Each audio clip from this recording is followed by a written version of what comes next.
Saya Farhad Abbas dari Partai Pandai maju menjadi calon presiden 2024. Mantap. Amin. Janji Farhad Abbas jika jadi presiden, Galaskai akan diasuh negara, Dodi bakal serubah cucunya. Perseteruan antara Dodi Sudrajat dan Faisal nampaknya belum reda juga, usai ditinggal Vanessa Angel dan Bibi Andriansyah sejak tahun lalu. Perseteruan antara mereka semakin menjadi-jadi lantaran banyak pihak yang ikut campur dalam menangani permasalahan ini. Salah satu pihak yang ikut campur dan menangani permasalahan ini adalah Farhad Abbas. Farhad Abbas yang ditunjuk oleh Dodi Sudrajat sebagai pengacara beberapa waktu yang lalu membuat publik semakin geram. Hal ini dikarenakan Farhad Abbas terlalu ikut campur dengan permasalahan yang ada. Bukan hanya ikut campur masalah Dodi Sudrajat dan Faisal saja, Farhad Abbas juga menyoroti kisah asmara Fuji dan Thorik. Melihat tingkah Farhad Abbas yang semakin hari menjadi-jadi, warganet pun menghujat mantan suami Nia Daniati itu di kolom komentar akun Instagram pribadinya.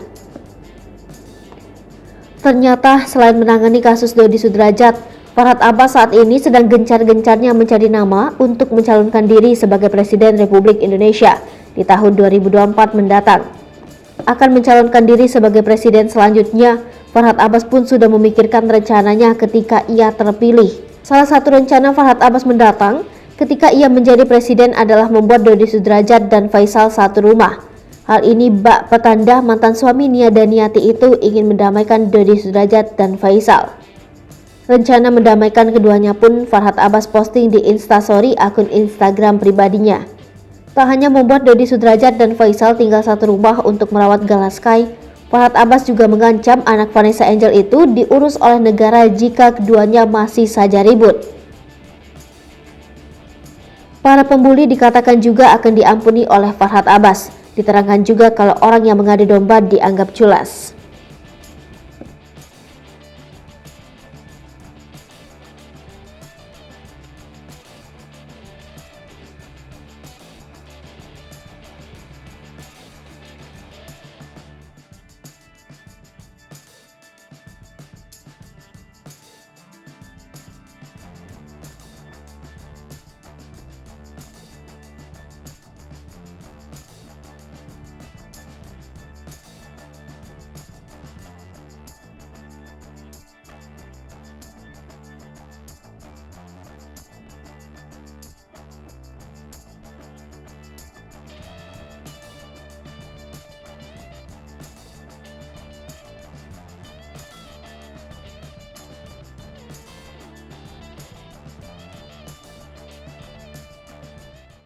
Hai pemirsa Sri Popo TV, jangan lupa komen, like, dan subscribe, serta tonton terus berita-berita terupdate lainnya ya.